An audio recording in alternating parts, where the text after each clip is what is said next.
Hello everyone, কেমন আছো সবাই? আশা করি সবাই ভীষণ ভীষণ ভালো আছো। আমিও খুব ভালো আছি। আরও একটা নতুন ব্লগে তোমাদের অনেক অনেক স্বাগত জানাচ্ছি।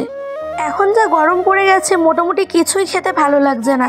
তাই মনে করলাম একটু ঠান্ডা ঠান্ডা দই বড়া খেলে বেশ ভালো লাগবে।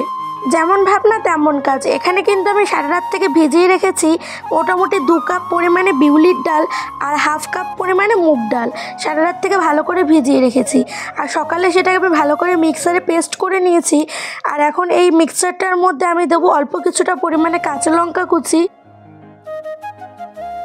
আমি কিছুটা জিরে শুকনো কলাই ভেজে সেটাকে আধ ভাঙা করে নিয়েছি আর এখন সেটাকে এর মধ্যে একটু অ্যাড করে নিলাম। আর এর সাথে পরিমাণ মতন লবণ দিয়ে পুরো মিক্সচারটাকে ভালো করে ফেটাতে হবে। মোটামুটি তোমরা 15 মিনিট থেকে 20 মিনিট অবধি ভালো করে ফেটিও। অতক্ষণও ফেটাতে লাগবে না। ফেটানো হয়ে গেলে তোমরা একটু জলে ফেলবে। আর যদি সেই মিক্সচারটা জলের উপরে ভাসে তাহলে দেখে বুঝতে পারবে ফেটানো হয়ে গেছে। তো ক্যামেরার আড়ালে আমি ফাটিয়ে নিয়েছি পুরো এটা, কারণ আমি ক্যামেরা ফিট করে আর করতে পারিনি, ফেটাতে পারিনি। তো তোমরা ভালো করে ফেটিয়ে নিও। আর এই কালো কড়াইটাতে, লোহার কড়াইটাতে আমি সবসময় রান্না করতে ভালোবাসি। কড়াইতে বেশ কিছুটা পরিমাণে আমি সাদা তেল গরম করে নিয়েছি। আর এখন দেখো এই ব্যাটারটা আমি আস্তে আস্তে কড়ার মধ্যে বড়ার আকারে দিয়ে দিচ্ছি। আর এটা তোমরা কিন্তু বুঝে শুনে দেবে, যতটা ব্যাটার দেবে তোমরা তার থেকে কিন্তু ফুলে ডাবল হয়ে যাবে। আর এই সময় গ্যাসের আঁচটা একদম মিডিয়ামে রাখবে, অতিরিক্ত জোরে দেবে না। জোরে দিলে পরে বাইরের দিকটা হয়ে যাবে কিন্তু ভেতরের দিকটা কাঁচা থেকে যাবে। তো চলো বন্ধুরা, একে একে সমস্ত বড়াগুলো ভেজে নিই, তারপরে তোমাদের সাথে দেখা হচ্ছে। তোমরাও কিন্তু আমার মতন এই ব্যাটারটাকে এইরকম কনসিস্টেন্সিতেই রেখো। আর মোটামুটি কড়াইয়ের মধ্যে 5 থেকে 6টা করে তোমাদের যেরকম কড়াইয়ের সাইজ সেরকমভাবে তোমরা ভেজে নিতে পারো। আর দেখো বন্ধুরা, কত সুন্দর এই বড়াটা গোল্ডেন ব্রাউন হয়ে এসছে। আর বেশিক্ষণ ভাজবো না এই বড়াটা।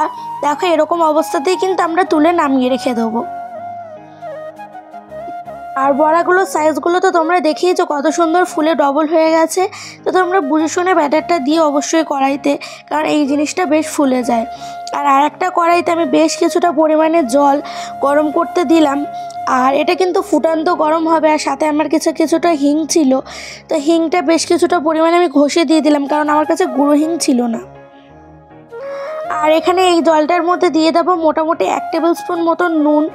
আর এই যে বড়াগুলো ভাজলাম, জলটাকে ভালো মতন ফুটিয়ে আমি এখানে এখন নামিয়ে নেবো। আর এই যে দেখো আমার বড়াগুলো ভাজা এখন কমপ্লিট হয়ে গেছে। আর এই বড়াগুলো কিন্তু এখন এমনি রাখলে একদমই চলবে না। এই বড়াগুলো মিনিমাম 3 থেকে 4 ঘন্টা এই উষ্ণ গরম জলের মধ্যে ডুবিয়ে রাখতে হবে। তো উষ্ণ গরম জল নয় ঠিক, বেশ ভালোই ধোয়া ওটা গরম করেছি আমি।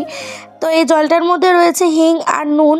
বড়াগুলোকে কিন্তু অবশ্যই জলটার মধ্যে ভালোভাবে সোক করতে হবে, না হলে এই বড়াটার ভিতরে তোমরা কোনো কিছু টেস্ট বুঝতে পারবে না। তো বড়াগুলোকে এখন আমি ঢেকে রেখে দেবো মোটামুটি 2-3 ঘন্টা মতন। আর তোমরা দেখতেই পাচ্ছ মাত্র 2 কাপ মতন আমি ডাল ভিজিয়েছিলাম, তাতে কতগুলো বেশ বড়া হয়েছে। এখন আমরা বড়াগুলো থেকে ভালো করে জলটা চিপে নেবো যতটা সম্ভব। খুব বেশিও চিপো না, তাহলে কিন্তু একদম বড়াগুলো মুচড়ে যাবে। তো বড়াগুলো যতটা সম্ভব জলটা বার করে নেবো। বার করে নিয়ে এখন প্লেটের মধ্যে সাজাবো। তো এখন আমি মোটামুটি 4টে বড়া সাজিয়ে তোমাদেরকে দেখাচ্ছি। আর তোমরা তোমাদের ইচ্ছা মতন যতগুলো ইচ্ছা একসাথে সাজিয়েও ফ্রিজে রেখে দিয়ে মোটামুটি 2-3 দিন থেকে এরকমভাবে খেতেই পারো। আর একটা জায়গায় আমি আলাদাভাবে ভালো করে টক দই ফেটিয়ে নিয়েছি। ওখানে অল্প একটুখানি নুন ইউজ করেছি আর মোটামুটি 2 থেকে 3 চামচ মতন চিনি দিয়ে ভালো করে টক দইটাকে ফেটিয়ে নিয়েছি, যাতে টক দইটার মধ্যে বেশি একটা টক ভাব না থাকে। এই দই বড়াটা কিন্তু টক, মিষ্টি, ঝাল সমস্ত কিছুই ব্যালেন্স করে একটা টেস্টের হয়। তো তোমরা বুঝে শুনে দিও যেরকম যে ভালোবাসো। তো টক দইটার মধ্যে আমি 2 থেকে 3 চামচ মতন চিনি ইউজ করেছি আর ভালো করে টক দইটা ফেটিয়ে নিয়েছি একটু পাতলা করে। আর এটাই এখন বড়ার ওপর থেকে দিয়ে দেবো। আর জলগুলো কেন সোক করে বার করেছিলাম এখন সেটা তোমরা অবশ্যই বুঝতে পারছো। জলগুলো যদি না বার করতাম তাহলে এই দইটা কিন্তু এই বড়াটার মধ্যে টেস্টটা ঢুকতো না। তোমরা ইউটিউবে সার্চ করলেও এই তেঁতুলের মিষ্টি চাটনির কিন্তু অনেক ভিডিও পেয়ে যাবে। এই তেঁতুলের মিষ্টি চাটনিটা কিন্তু অবশ্যই মাস্ট, না হলে দই বড়া খেতে ভালো লাগবে না। আর এই চাটনিটা যে যতটা মিষ্টি খেতে ভালোবাসো ততটাই দিও। কেউ যদি অল্প মিষ্টি খেতে ভালোবাসো তাহলে অল্প দিও, কিন্তু অবশ্যই ইউজ করো। এরপর আমি এখানে ইউজ করব গ্রিন চাটনি। আর এই গ্রিন চাটনির মধ্যে কিন্তু পুদিনা পাতা, ধনে পাতা, কাঁচা লঙ্কা, আদা আর লেবু তো কিছু এখানে মিক্সারে দিয়ে ভালোভাবে পেস্ট করে আর এটার উপরে এখন ইউজ করছি। আর এটা কিন্তু দই বড়াতে টক মিষ্টি ঝাল এই তিনটে স্বাদকে একেবারে ব্যালেন্স করে রাখবে। এরপর আমি এখানে ইউজ করব বেশ কিছুটা পরিমাণে চাট মশলা। চাট মশলাটা কিন্তু তোমরা অবশ্যই দেওয়ার চেষ্টা করবে দই বড়াতে, তাহলে একটা বেশ চাটপাটা টেস্ট আসবে। আর এরপরে দিয়ে দেবো আমি লাস্ট অ্যান্ড ফাইনাল ইনগ্রিডিয়েন্টস, যেটা হচ্ছে ঝুরি ভাজা। এটাই ঝুরি ভাজাটা দিলে কিন্তু টেস্টও বেশ ভালো লাগবে। তার থেকেও বড় ব্যাপার হলো এই ঝুরি ভাজা কিন্তু অবশ্যই গার্নিশিংয়ের জন্য ইউজ করা হয়। ঝুরি ভাজাটা দিলে অবশ্যই দই বড়াটা দেখতে অনেক সুন্দর লাগে। আর এরকমভাবে বাড়িতে অবশ্যই তোমরা বানিয়ে একবার টেস্ট করে দেখো। আর এরকমভাবে বানিয়ে তোমরা ফ্রিজেও রেখে দিতে পারো, শুধু ঝুরি ভাজাটা অ্যাড করবে না।